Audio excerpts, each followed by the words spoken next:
Rate कितना होता है। अभी जो हम लोग न्यूमेरिकल बनाए हैं वो किस रेट के बेसिस पे बनाए हैं? एवरेज पे कि इंस्टेंटेनियस पे? एवरेज पे बनाया है। एवरेज क्या होता है? x2 minus x1 by t2 minus t1, उस पे थोड़ी बनाया है हम लोग। किस पे बनाया है? इंस्टेंटेनियस पे बनाया है। ठीक है, अब आज हम लोग ये पढ़ते हैं कि किसी भी रिएक्शन का जो रेट है वो किन फैक्टर्स के ऊपर डिपेंड करता है। ठीक है, एक ये टॉपिक होगा कि factors on which rate of reaction depends. दूसरा टॉपिक आएगा कि लॉ ऑफ मास एक्शन क्या है, और तीसरा रेट लॉ क्या है। चौथा टॉपिक ऑर्डर ऑफ रिएक्शन किसको कहते हैं। ठीक है, बस यही आज का। और ऑर्डर ऑफ बेस रिएक्शन के बेसिस पे कितने तरीके का reaction topic of.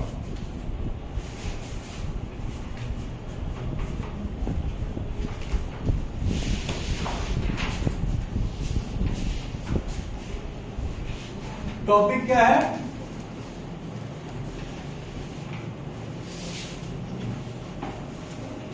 Factors on which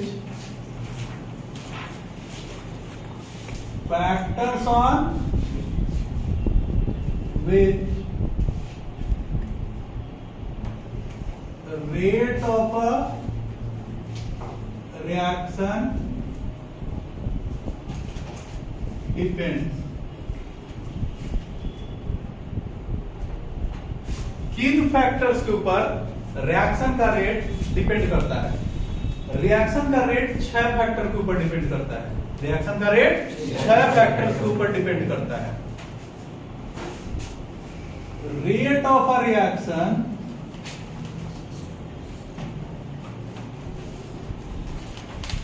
depends upon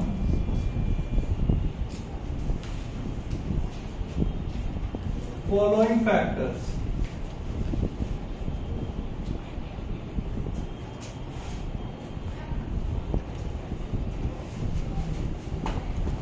किसी भी रिएक्शन का जो रेट है वो इन 6 फैक्टर में से किसी एक पे या एक से ज्यादा पे डिपेंड कर सकता है या करता है। ठीक है, पहला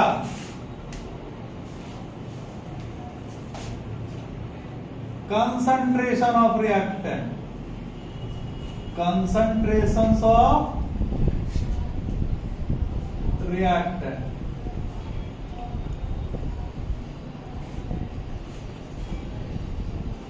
Rate of reaction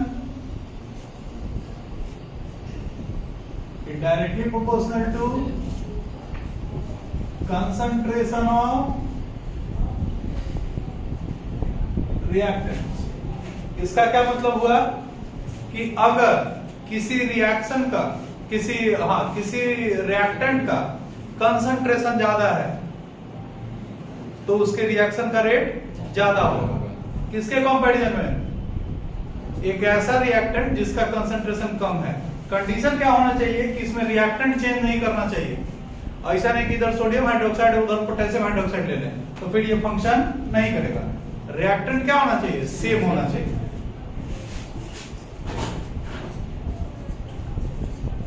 the rate of reaction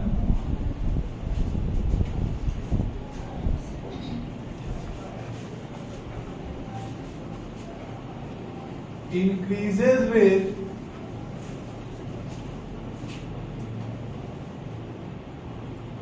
increase in concentrations of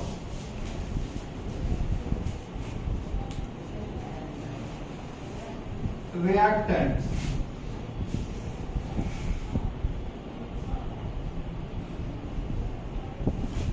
और इसमें कोई अपवाद नहीं है। There is not a single exception in this particular situation. कभी भी रिएक्शन का अगर कंसंट्रेशन बढ़ाएंगे, रिएक्टेंट का कंसंट्रेशन बढ़ाएंगे तो रिएक्शन का रेट बढ़ेगा ही बढ़ेगा, ये तय है।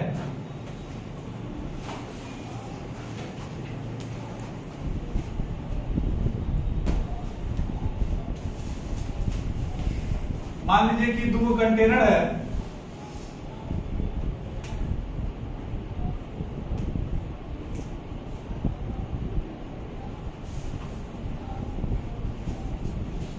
इसमें है H2 और Cl2 और ये कंटेनर क्लोज है।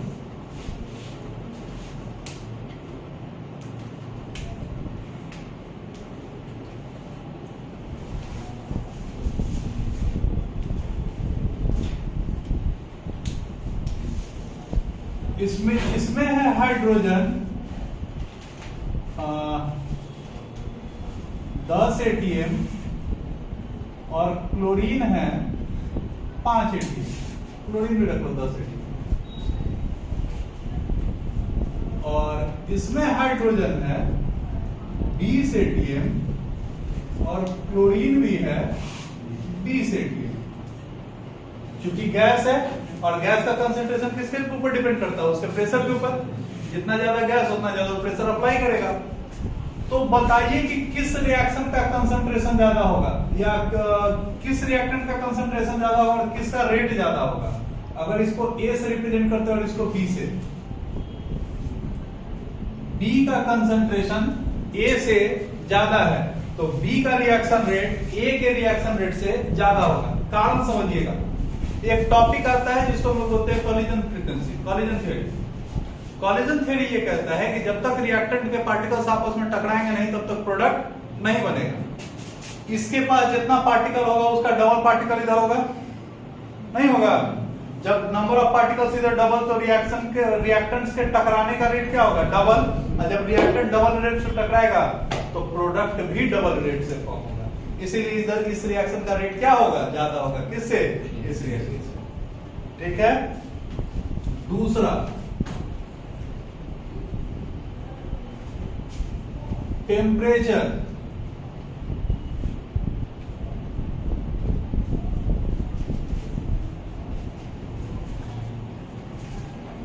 Rate of reaction is directly proportional to temperature. With increase in temperature, with increase in temperature,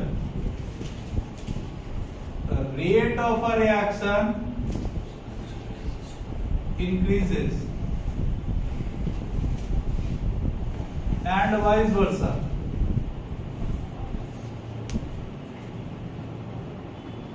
example तो बहुत सारा है इसका, लेकिन एक एग्जाम्पल समझिएगा। अब इसमें क्या आप कांस्टेंट रखेंगे? इसमें आपको कांस्टेंट रखना पड़ेगा बाकी सारा फैक्टर। जैसे दोनों बीकर में कंसंट्रेशन सेम होगा, सबस्टेंस सेम होगा। ठीक है। इसको बोलिए A, इसको बोलेंगे B। इसके अंदर H2 plus Cl2 है और इसके अंदर भी H2 plus Cl2। कंडीशन ये है कि इसका टेम्परेचर है 50 डिग्री सेल्सियस और इसका टेम्परेचर है 70 डिग्री सेल्सियस। तो किसके रिएक्शन का रेट ज्यादा होगा?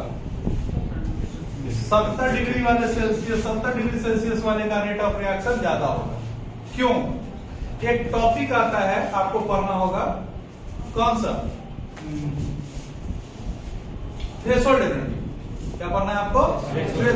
थ्रेशोल्ड फ्रीक्वेंसी आपको 11th में पढ़ाए थे, है ना? वही थ्रेशोल्ड एनर्जी है। फ्रीक्वेंसी के टर्म में, यहाँ एनर्जी के टर्म में क्या था थ्रेशोल्ड फ्रीक्वेंसी? कि वो मिनिमम अमाउंट ऑफ फ्रीक्वेंसी जो कि किसी मेटल के सरफेस पे गिरेगा ताकि क्या निकालेगा? इलेक्ट्रॉन। उसको हम लोग क्या बोलते हैं? Threshold frequency. यहां भी वही है। रिएक्टेंट को ये वो ग्राफ होता है कि रिएक्टेंट को प्रोडक्ट में कन्वर्ट करने के लिए यहां तक पहुंचना ही पड़ेगा। जो रिएक्टेंट इस मिनिमम हाइट को, इसी को हम लोग क्या बोलते हैं? Threshold energy. जो रिएक्टेंट यहाँ के हाइट तक नहीं पहुंच पाएगा वो कभी भी प्रोडक्ट में कन्वर्ट नहीं कर पाएगा। क्यों? This is the path of the reaction. वहां पे टेम्परेचर हाई जो आप बोले वहां तक नहीं पहुंचेगा, वो प्रोडक्ट में चेंज नहीं होगा। वहां तक पहुंचने के लिए टेम्परेचर हाई चाहिए। यहां तक पहुंचने के लिए टेम्परेचर क्या चाहिए? हाई। मेरे पास है मेरे पास अगर है तो नहीं चाहिए। जैसे सोडियम को यहाँ रखेंगे वो आग पकड़ लेगा, क्योंकि सोडियम का थ्रेशोल्ड एनर्जी ज्यादा है। लेकिन अगर वही यहाँ हम मैग्नीशियम रखते हैं तो उसको उस टेम्परेचर तक पहुंचाना पड़ेगा ताकि वो आग पकड़ सके। तो जो एक्स्ट्रा एनर्जी प्रोवाइड करते हैं उसको हम लोग क्या बोलते हैं, एक्टिवेशन एनर्जी। थ्रेशोल्ड एनर्जी तक जो एनर्जी पहुंचाने के लिए देना पड़ता है उसको हम लोग बोलते हैं एक्टिवेशन एनर्जी। उसके बारे में हम लोग बाद में बात करेंगे, ठीक है। तो ये जान लीजिए कि जो 70 डिग्री सेल्सियस पर रहेगा वो ज्यादा तेजी के साथ टकराएगा। क्यों? क्योंकि उसका काइनेटिक एनर्जी क्या है, ज्यादा। And when more kinetic energy a particle है it will collide with maximum क्या एनर्जी। और जितना ज्यादा एनर्जी के साथ वो कोलाइड करेगा उतना ही ज्यादा चांस बढ़ जाएगा रिएक्टेंट का कन्वर्ट करने में। किसमें? प्रोडक्ट में। ठीक है। तीसरा ये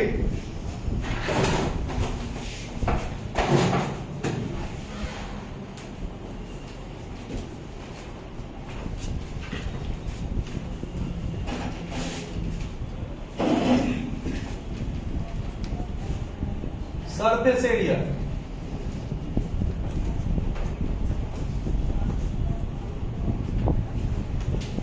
rate of reaction indirectly proportional to surface area. तो विथ इंक्रीज इन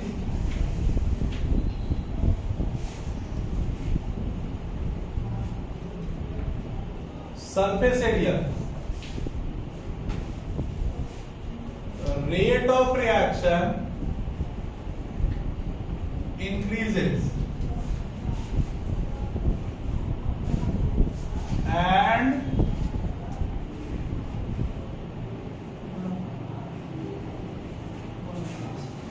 जैसे जैसे सरफेस एरिया में इंक्रीज होता है, जैसे जैसे सरफेस एरिया में इंक्रीज होता है वैसे वैसे रिएक्शन का रेट बढ़ता है। एग्जांपल समझाते हैं।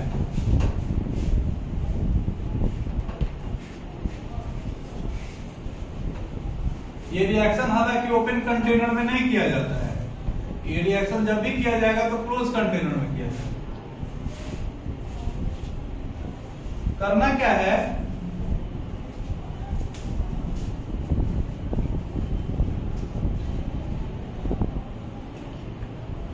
मान लो भाई इधर है HCl,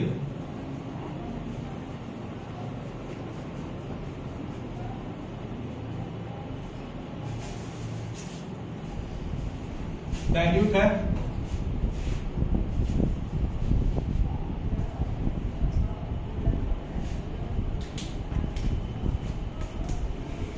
इधर डाला गया जिंक, ये जिंक का टुकड़ा है, और इधर डाला गया है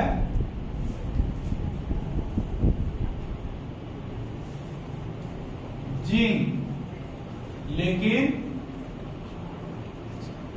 पाउडर फॉर्म में। ठीक है, बताइए कि किसका रिएक्शन का रेट ज्यादा होगा। अगर इसको हम लोग A बोलते हैं और इसको B बोलते हैं तो कौन जल्दी रिएक्ट करेगा? पहले रिएक्शन क्या होगा, Zn डाइल्यूट HCl। Zn कैसे टूटेगा, Zn2 प्लस, रिएक्टिविटी सीरीज में ये ऊपर है ये नीचे है, और ये कैसे टूटेगा, H प्लस Cl माइनस।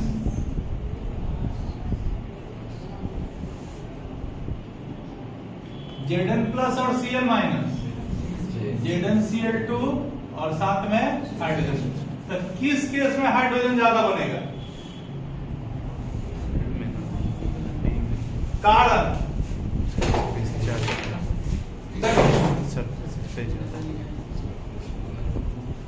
ये को पार्टिकल है, मान लो कि जिंक का इतना बड़ा टुकड़ा है, इसको अगर हम लोग डालते हैं हाइड्रोक्लोरिक एसिड में तो रिएक्शन कहां होगा, इसके सरफेस पे।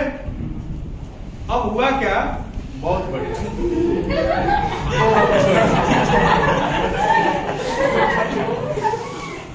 देख रहे हो कि नहीं, बहुत बढ़िया।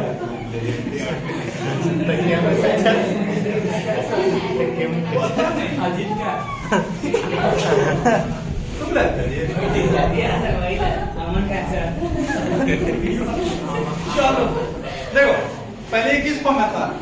पूरा भरा हुआ था, मतलब पहले इसका यही पोर्शन केवल किस में था? कांटेक्ट में था, हाइड्रोक्लोरिक एसिड के। अब मान लीजिए कि इसको पाउडर फॉर्म में कर दिया बाबू,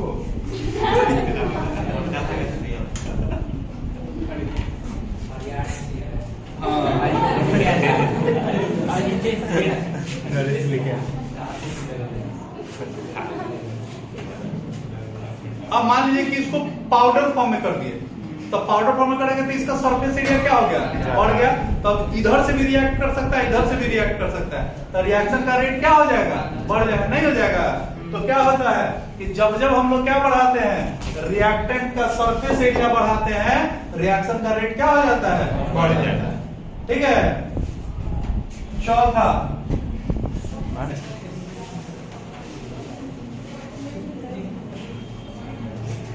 नेचर ऑफ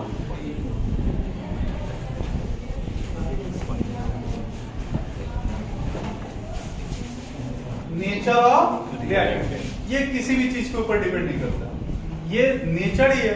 कोई रिएक्टेंट जल्दी रिएक्ट करेगा, कोई लेट से। The reactant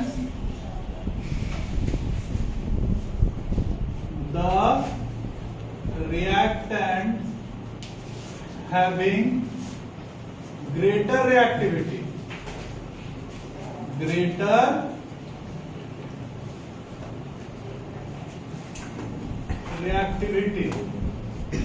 will react quite faster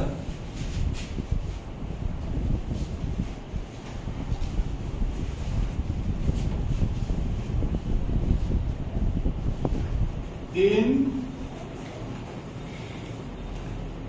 comparison of a reactant having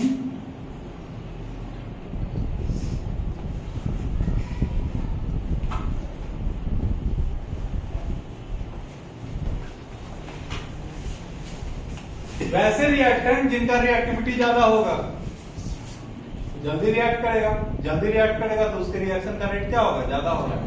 नहीं, जैसे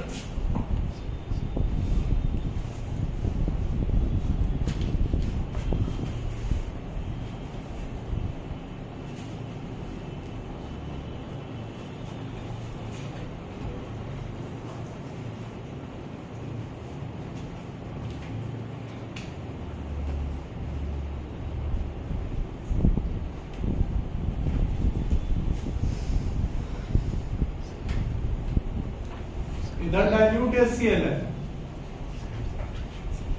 और इसमें भी क्या है? ठीक है, इसमें डाला गया एक आयरन का टुकड़ा और इसमें डाला गया एक सोडियम का टुकड़ा। बताइए कि कौन जल्दी रिएक्ट करेगा? सोडियम जल्दी रिएक्ट करेगा? नहीं, रिएक्शन दोनों करेगा, लेकिन रिएक्शन का रेट किसका ज्यादा होगा? Na+HCl वाले का। Na+HCl क्या बनाएगा? Na प्लस डाइल्यूट HCl क्या बनाएगा? NaCl और साथ में H2। At the same time Fe plus dilute HCl क्या बनाएगा? FeCl2 या FeCl3 और साथ में, ठीक है। रिएक्शन का रेट किसमें ज्यादा होगा? ई कैसे पता चलेगा? पहले वाला केस में जब आप बंद सलाई मारिएगा ना, तो the amount of popping sound will be greater in comparison with किसके? बी वाले के। ठीक है। अब पांचवा,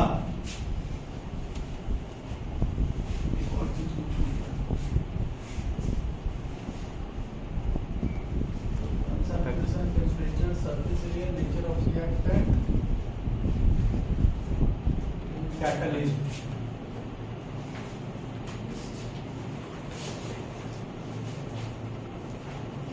कैटलिस्ट के बारे में तो आपको पूरा ये पढ़ाएंगे।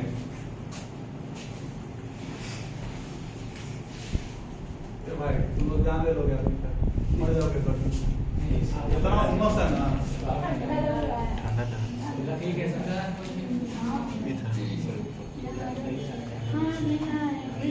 हम ही आ जाते मैडम, हम पढ़ा देते। कैटलिस्ट के बारे में बहुत पढ़ना है हम लोग 5वां चैप्टर में, है ना। 5 तरीके का कैटालाइसिस होता है, 7 तरीके का नहीं, homogeneous, heterogeneous, induced, auto, self selective नहीं, अब होता होगा। तो कैटलिस्ट किसको बोलते पहले? Catalyst, have you ever seen a catalyst? नहीं, दीज आर कैटलिस्ट। ये सारा कैटलिस्ट बैठा हुआ है। कैटलिस्ट किसको बोलते हैं? एक ऐसा समझते हैं जो रिएक्शन में खाली पार्टिसिपेट करे लेकिन उसमें यूज ना हो, रिएक्शन के रेट को घटा दे या बढ़ा दे, उसको क्या बोलते हैं? कैटलिस्ट। कैसे आप लोग कैटलिस्ट बताते हैं? सबके शादी ब्याह होगा, सब लोग जाएगा कहाँ पे? बन क्या कर रहे हो? सुनने में लोग भी जाने का फोकस दे रहे हैं। ये लोग शादी ब्याह कर रहे हैं।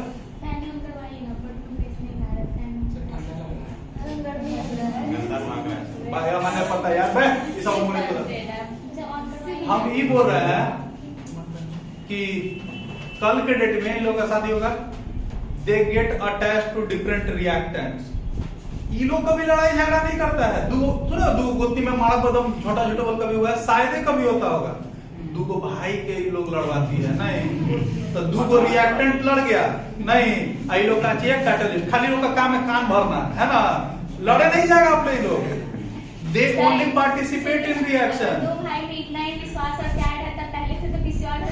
औरत का चक्कर बाबू भैया, औरत का चक्कर नहीं,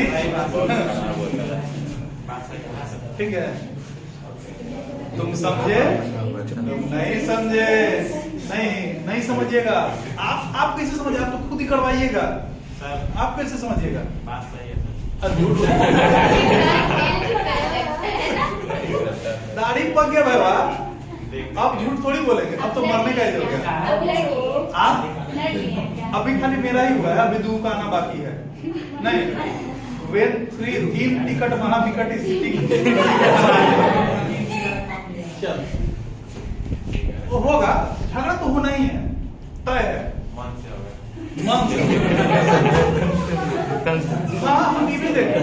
तुम देखो कि अगर कोई घर में कोई औरत ना जाए, वो घर में कोई झगड़ा नहीं होगा भी तो छोटा मोटा बात के लिए होता है, तो सुलटा लेता है। When they come, they produce so effect in the झगड़ा कि मतलब शादी के बाद कौन? हाँ, मजबूरी है ना उसका बदलना। When catalyst come, you have to change. नहीं, चलो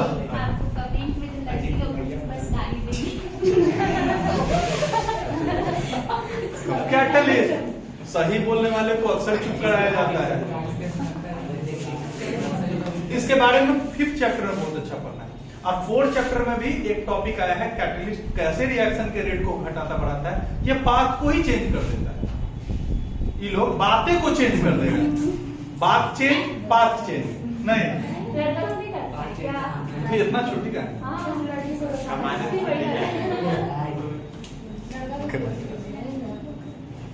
a substance which alters the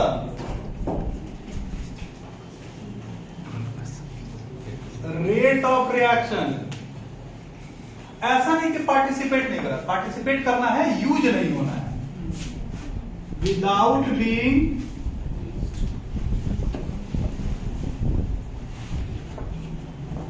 used in it.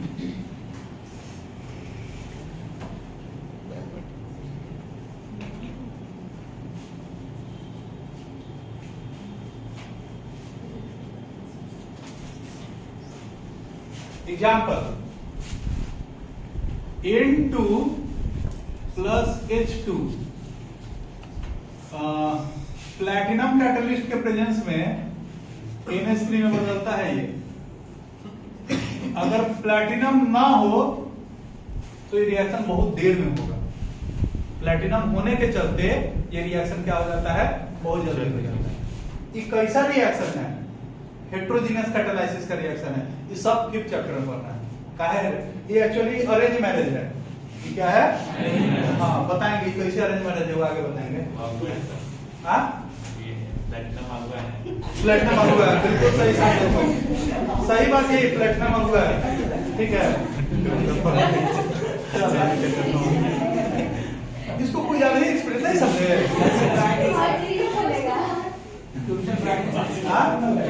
तो तुम्हारा डार्कनेस इसका ब्राइट ना होगा। चलो देखो, रिएक्शन अल्टर करता है। अल्टर करने का एक कतई मतलब नहीं होता है कि बढ़ाना, कभी कभी रिएक्शन के रेट को घटाता भी है। जब रिएक्शन के रेट कोई बढ़ाएगा तो इसको हम लोग बोलते हैं पॉजिटिव कैटलिस्ट, और जब रिएक्शन के रेट कोई घटाता है तो उसको हम लोग बोलते हैं पॉइजन। क्या बोलते हैं, पॉइजन, ठीक है। फिर एक आता है एक ऐसा सब पढ़ना है कि एक ऐसा सब्सटेंस जो कैटलिस्ट के रेट को बढ़ाते हैं, रिएक्शन के रेट को नहीं, कैटलिस्ट के रेट। इन लोग की मम्मी जो होंगी ना, वो है क्या, पावर हाउस नहीं, एक्टिवेटर। क्या है, एक्टिवेटर। एक्टिवेटर किसको, ये लोग को झगड़ा नहीं करने का मन हो तो वहां से ऑर्डर आता है, तू खाना बना ले, तो रोटी बना लो, बोलने तू जॉन लॉ तो नहीं सकते। मेरे पापा कह रहे भाई है ना, अभी तक नहीं। तो आपकी वाइफ की मम्मी तो अभी मेरी वाइफ अकेली है ना, जिस दिन तीनों गोतियां होगा क्या आपकी वाइफ की मम्मी तो अभी कोई है ही नहीं ना, सास तो बना रही है, सास तो बेचारी अकेले उसको बनाएंगे, ठीक है। तो अब देखो एक होता है कौन, एक्टिवेटर, जो किसको प्रमोट करता है, कैटलिस्ट को। एक होता है इनहिबिटर। इनहिबिटर क्या करता है, इनहिबिट करने का मतलब क्या होता है, रोकना। जो कैटलिस्ट के एफिशिएंसी को कम करने का कोशिश करता है, बेचारा हस्बैंड नहीं, छोड़ दो क्या मतलब, ये है इनहिबिटर, ठीक है। कहने जाएगा बेचारा, मौगत है।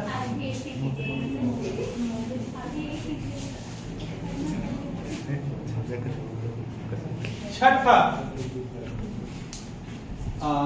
क्या आएगा बाबू, हाँ, exposure to sunlight. Exposure to sunlight. जो रिएक्शन सनलाइट के प्रेजेंस में होता है उसको हम लोग क्या बोलते हैं, फोटोकेमिकल रिएक्शन नहीं। The reactions which occur in the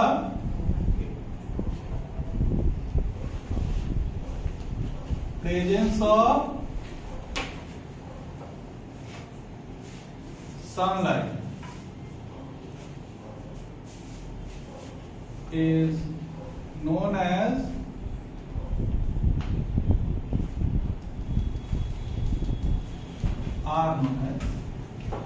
photochemical reactions।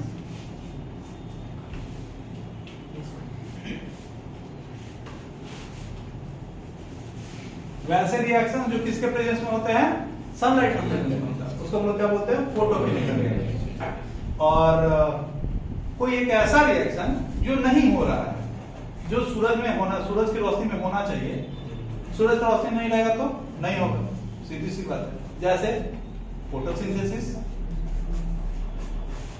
AgBr नाम सुने हैं, सिल्वर ब्रोमाइड, कहां यूज होता है, फोटोग्राफी में। कहां यूज होता है, फोटोग्राफी में। जैसे ही इसके ऊपर सूरज की रोशनी पड़ती है, E बराबर H-nu, तो ये टूट जाएगा कैसे, Ag+Br। ये क्या होता है बाबू, सॉलिड। इधर जाएगा सॉलिड, ये निकल जाएगा। दूसरा AgCl, सिल्वर क्लोराइड, कहीं देखे हैं, कहा,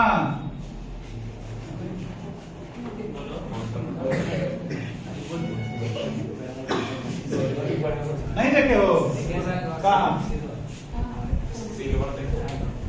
सिल्वर क्लोराइड कहाँ होता है, वो आईना के पीछे जो होता है ना, जो लगाया हुआ होता है, वो सिल्वर क्लोराइड ही होता है। लेकिन वो जो पेंटिंग क्या होता है, सिल्वर क्लोराइड का जो लेयर होता है वो उंगली से निकालोगे ना तो निकल जाएगा, तो उसको बचाने के लिए क्या किया होता है, पेंट किया होता है ताकि वो निकले नहीं। तो पहले के लोग कहता था कि धूपा में आईना ले जा रहा है ना, आईना खराब हो जाएगा। कैसे खराब हो जाएगा, धूपा में ले जाएंगे तो सिल्वर होगा, क्लोरीन नहीं। आईना जब सिल्वर का काम क्या है, silver is the best reflector of light, ऊपर से लाइट पड़ेगा और निकल जाएगा।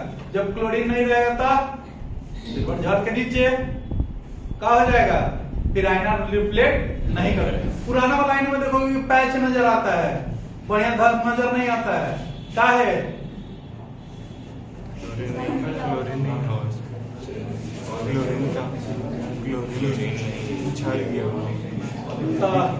समझा गया।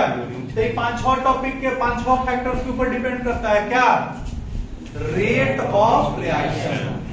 ठीक है, देखो इस टॉपिक से कोई लेना देना नहीं है, तनी बढ़िया टॉपिक अब शुरू होगा, समझना इसको, क्योंकि ये टॉपिक अभी से लेके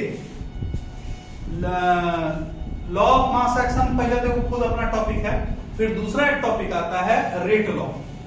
ये टॉपिक अभी से लेके मॉलिक्यूलैरिटी जब तक रहेगा, मॉलिक्यूलैरिटी ऑफ रिएक्शन जब तक रहेगा तब तक आपको तंग करते रहेगा, अगर आज का कंसेप्ट नहीं क्लियर हुआ तो अच्छे से इस कंसेप्ट को क्लियर कर लीजिए कि कहना क्या चाह रहा है।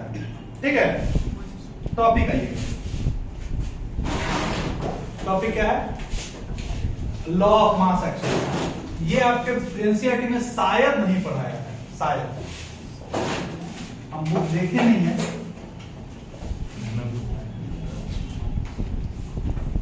पढ़ाया है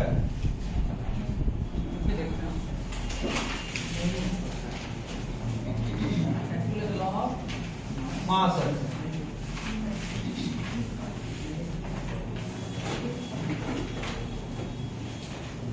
लॉ ऑफ मास एक्शन नहीं है,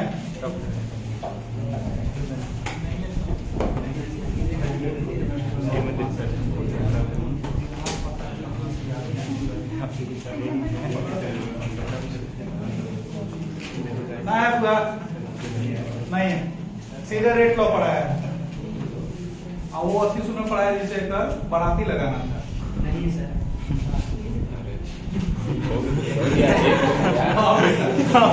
बोल दे नहीं है। चल, लॉ ऑफ मास एक्शन क्या कहता है, ये लॉ कुछ तो कहता है, पहले दिया कौन सा, this law was given by scientist, देगा तुम थोड़ी दोगे। This law was given by Guldberg and I think the Waget, शायद, ठीक है। ये कहता क्या है, कहता है the rate of a reaction is directly proportional to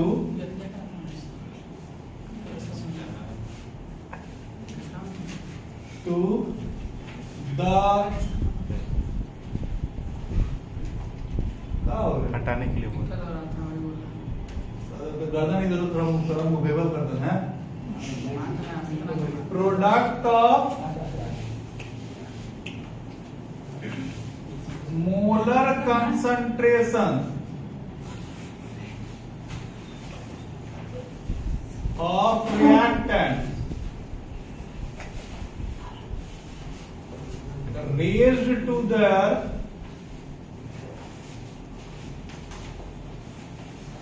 powers of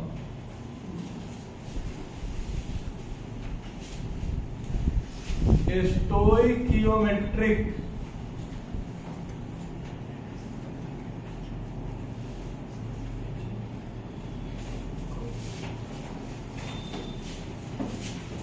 किसी भी रिएक्शन का जो रेट है वो डायरेक्टली प्रोपोर्शनल होता है किसके, जो इसमें रिएक्टेंट्स पार्टिसिपेट कर रहे हैं उसके मोलर कंसंट्रेशन पे, और भी उस मोलर कंसंट्रेशन के ऊपर पावर किसका जाएगा, जो उसका स्टोइकियोमेट्रिक कोएफिशिएंट होता है वो।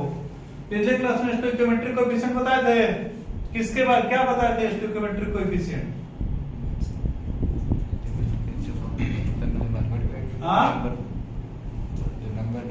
किसका? मोल का। The number of moles participating in a chemical reaction are known as stoichiometric coefficient. जैसे अगर A mole of A B mole of B के साथ रिएक्ट करके C मोल ऑफ C और D mole of D produce कर रहा है, ठीक है, तो इसका लॉ ऑफ मास एक्शन के साथ according to law of mass action rate जो होगा वो डायरेक्टली प्रोपोर्शनल हो जाएगा किसके बराबर, concentration of A into concentration of B। A का स्टोइकियोमेट्रिक कोएफिशिएंट क्या है, छोटा वाला A, तो ये इसके पावर में आ जाएगा, और B वाले का स्टोइकियोमेट्रिक कोएफिशिएंट छोटा वाला B, तो वो उसके पावर में चला जाएगा, ठीक है। तब होगा, हम लोग जानते हैं कि किसी भी प्रोपोर्शनैलिटी के साइन को हटाने के लिए कांस्टेंट डाला जाता है, A का पावर A, B का पावर B। इस K को बोला जाता है रेट कांस्टेंट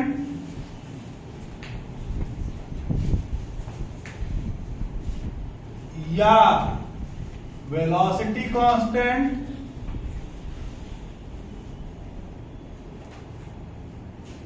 या स्पेसिफिक रिएक्शन रेट, ठीक है।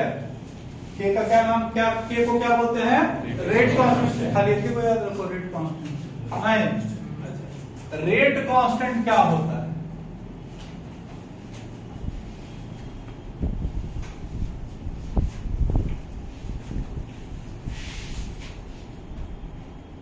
रेट बराबर K इंटू A का पावर A, B का पावर B, C का पावर, मान लो ऐसा लो, मान लो कि A mole of A, B mole of B, C mole of C के साथ रिएक्ट करके D मोल ऑफ D और E मोल ऑफ E दे रहा है, तो रिएक्शन का रेट क्या होगा,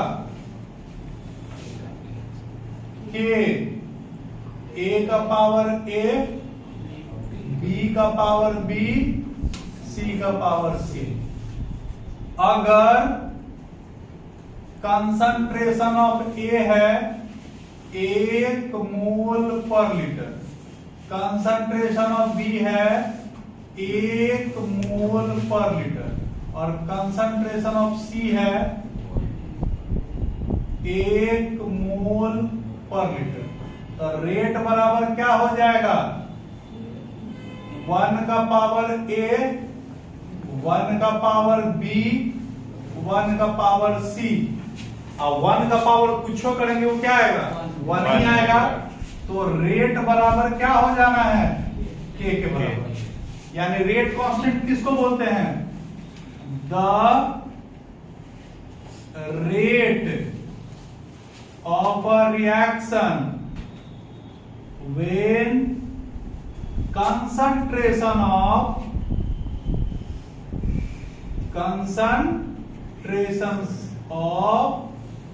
each reactant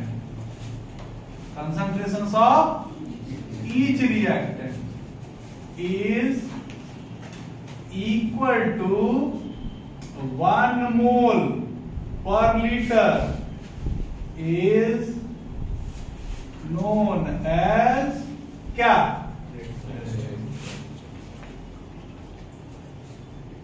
किसी भी रिएक्शन का उस समय का रेट, किसी भी रिएक्शन का उस समय का रेट कब, जब रिएक्टेंट का कंसंट्रेशन कितना होगा 1 मोल पर लीटर।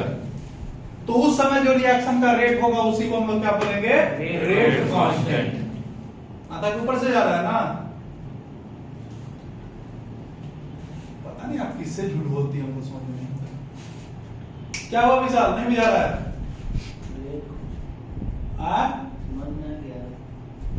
अच्छा ये जीरो ऑर्डर रिएक्शन है कि अरे आगे आगे आगे नहीं रुक जा, ठीक है। 0 1 2 3 फ्रैक्शनल कॉम्प्लेक्स सब है, सब पढ़ेंगे, ठीक है। सीडो भी, ठीक है। काची बोल रहे थे? समझ में आ गया।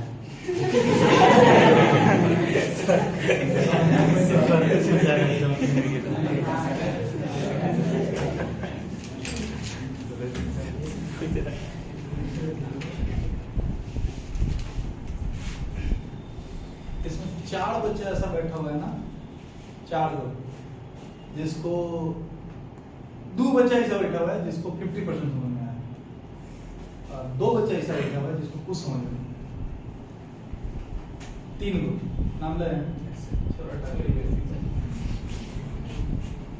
आई तीनों ट्रायंगल का फॉर्मेशन कर रहा है, नजर आएगा, ठीक है। आई थिंक कि ट्रायंगल जो होगा ना वो है आइसोसेलेस, नहीं आइसोसेलेस स्केलेन ट्रायंगल, कोई साइड इक्वल नहीं, ठीक है। और 50% में सुधांशु, उधर अंकित, क्या समझ में नहीं आ रहा? सर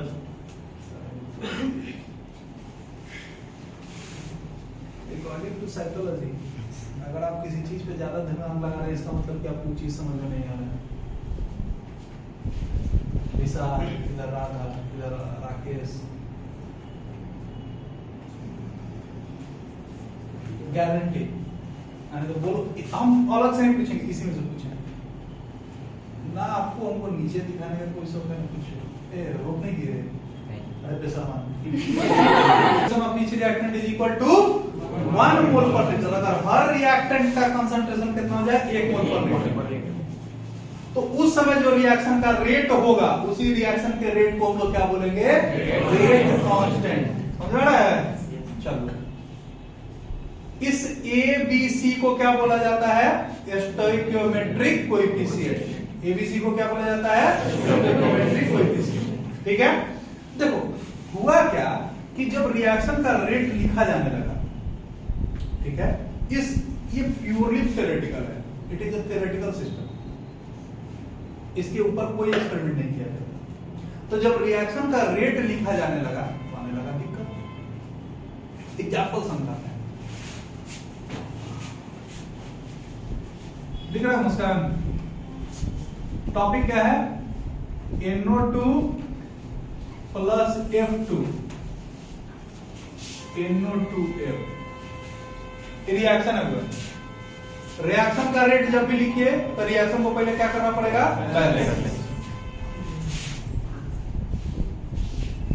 बैलेंस हो गया reaction.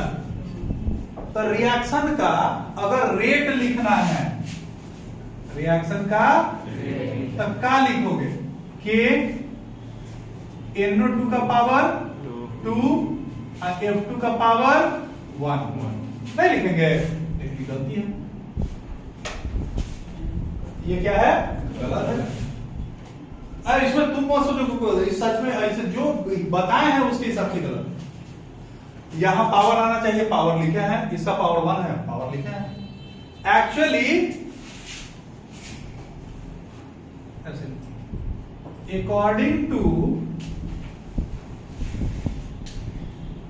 Law of mass action,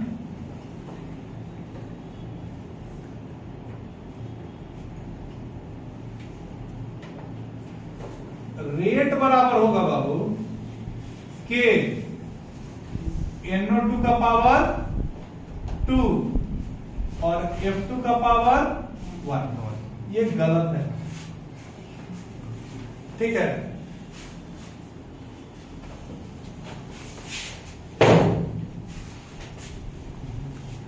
आपके लिए बात बता, बिना ये गलत है। क्यों गलत है? जब एक्सपेरिमेंट किया था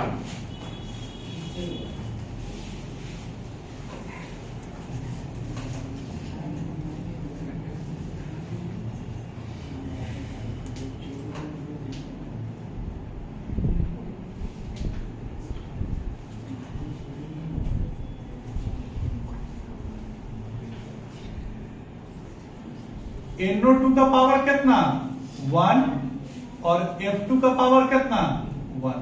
ले इससे तो इमेजिन नहीं किया नहीं किया। ये एक्सपेरिमेंटल वैल्यू है, ये थ्योरेटिकल वैल्यू, ठीक है। यहां से एक कंसेप्ट आया किसका, रेट लॉ का।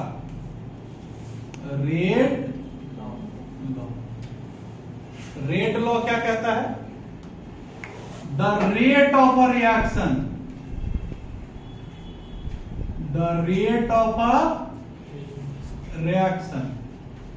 is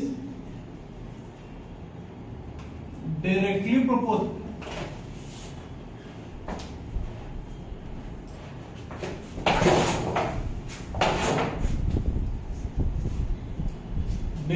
proportional to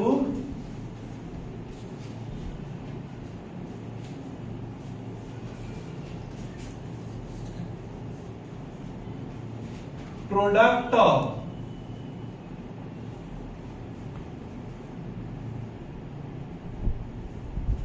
molar concentrations of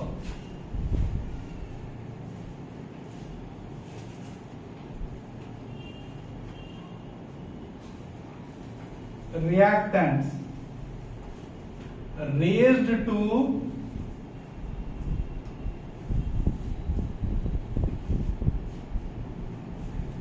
the power of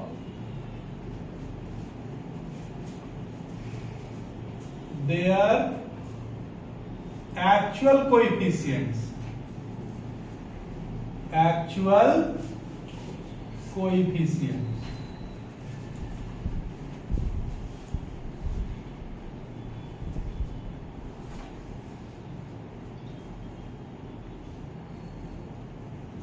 obtained from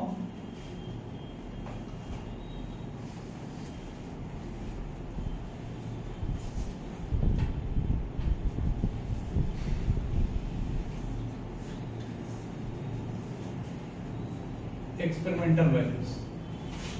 देखो बाबू, अगर ये है A मोल ऑफ A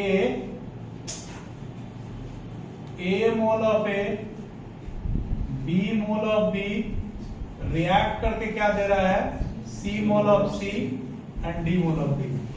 तो इस रिएक्शन का रेट हो जाएगा कि A का पावर P, B का पावर Q, A का पावर P और B का पावर Q।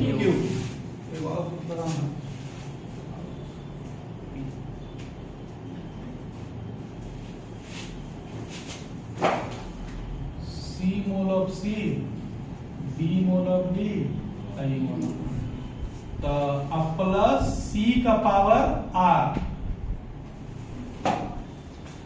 जहां मे और may not be equal to may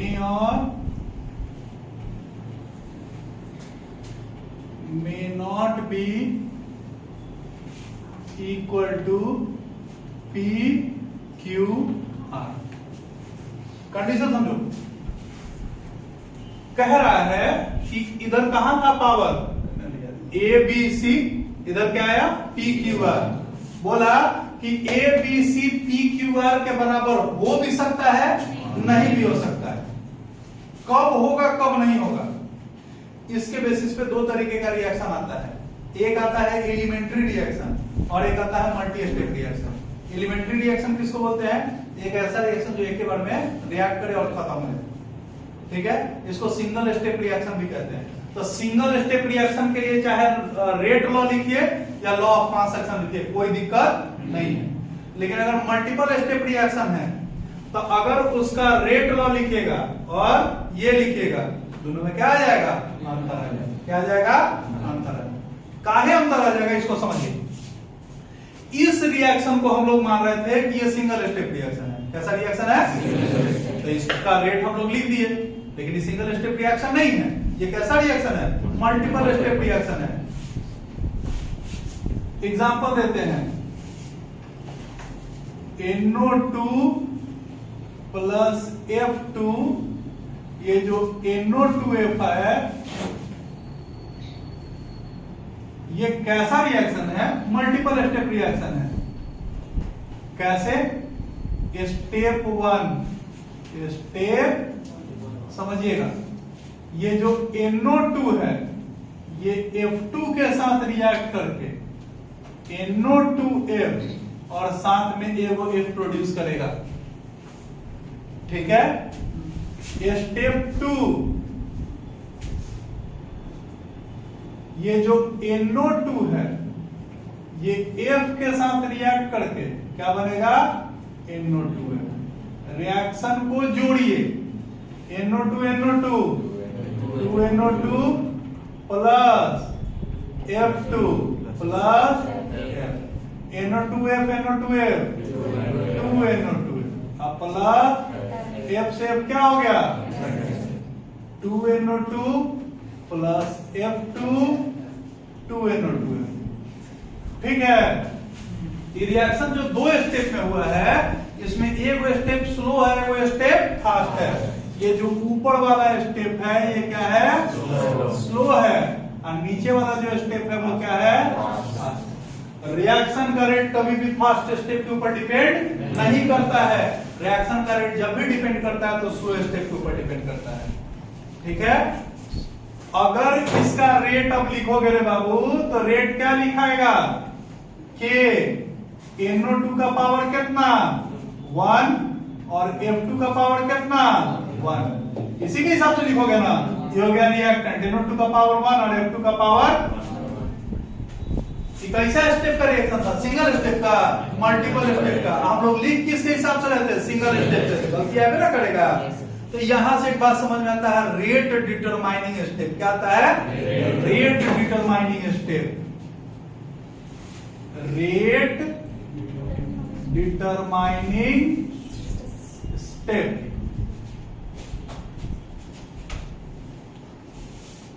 The slowest step of a reaction on which rate of reaction depends is known as rate determining step. The slowest step of a multiple step या multi step reaction on which rate of reaction depends, rate of reaction depends is known as क्या? rate determining step। ठीक है? Rate determining step किसके लिए लागू होगा? किसके लिए? ठीक। दूसरा, types of reactions. Types of reactions on the basis of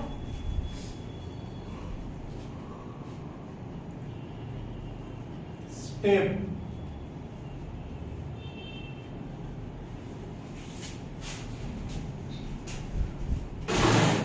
हाँ, अगर जिस दिन नॉलेज हो गया ना, पैसा कैसे पीट दोगे। और भी ऐसा प्रकार बढ़ने तो छोटू हो जाता है। तानी मनी खाली काची होना चाहिए, तानी मनी मोमोज जैसा हो, अंदर कचरा भरा और ऊपर से हम सूट। तुम्हारा वैल्यू देखो बाजार में कितना पैसा मिल रहा है। नहीं, अगर थोड़ा बहुत भी नॉलेज है ना 9-10 का, उसको बोलना रखवा देंगे आराम से। 80,000 कदम इन हैंड है। 80,000 चल जाओगे। अभी नहीं, आपकी अपॉर्चुनिटी है।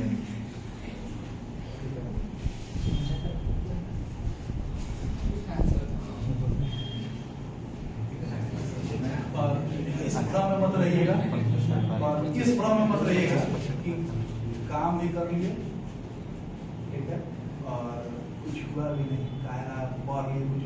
जिन लोगों के पास इतना है कि मतलब वो कुछ नहीं कर सकता है, कोई एक subject physics, chemistry, maths, biology, Hindi, अंग्रेजी, संस्कृत, नचनिया बजनिया, कुछ छोड़ भाई, कुछ छोड़, है ना। आजकल म्यूजिक टीचर तो बाप रे बाप इतना भय है कि उनका पता है नहीं, वो जो नाचता वैसे नहीं नाचना है, अब भोजपुरी गाना वहां नहीं बजेगा, ठीक है, वहां ताल फेंक लता फेंक वाला धंधा है, तो बहुत पैसा है। कोई एक सब्जेक्ट जो तुमको अच्छा लगता है, खाली उसको थोड़ा सा कमांड करो, पैसा तो कोई बहुत अच्छा लगता है, पैसा रोड पर फेंका हुआ है, खाली उठाने का तरीका आना चाहिए, ठीक है। तेल हर कोई बेच रहा है कि नहीं, तेल सब कोई बेचता है, लेकिन हम लोग जाते हैं सबसे पहले क्या बोलते हैं, स्कूटर छापते हैं कि नहीं, तो वहां तो सारा मुंह थोड़ी मारा इंजन छाप। चलो, types of reactions on the basis of पहला सिंगल स्टेप रिएक्शन, पहला single step reaction. The reactions which get completed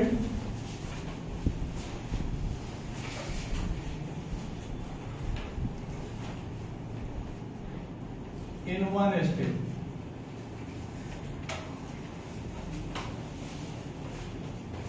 are known as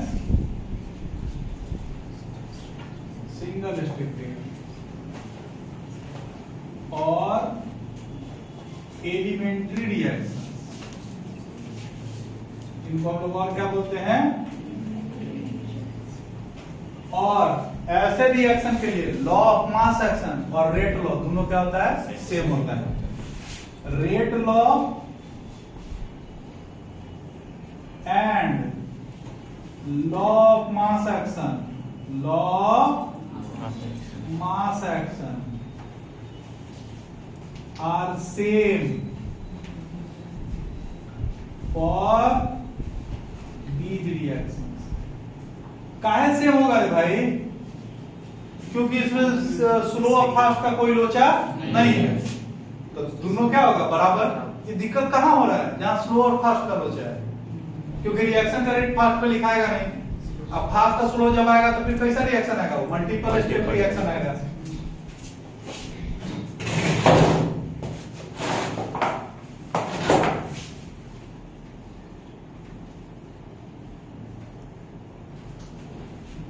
multi step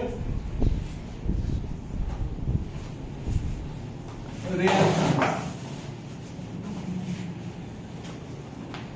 the reactions which get completed in 2 or more steps are known as multiple step या multi step reaction. ऐसे reactions को complex reactions भी कहा जाता है। Rate law and law of mass action are not same for these reactions।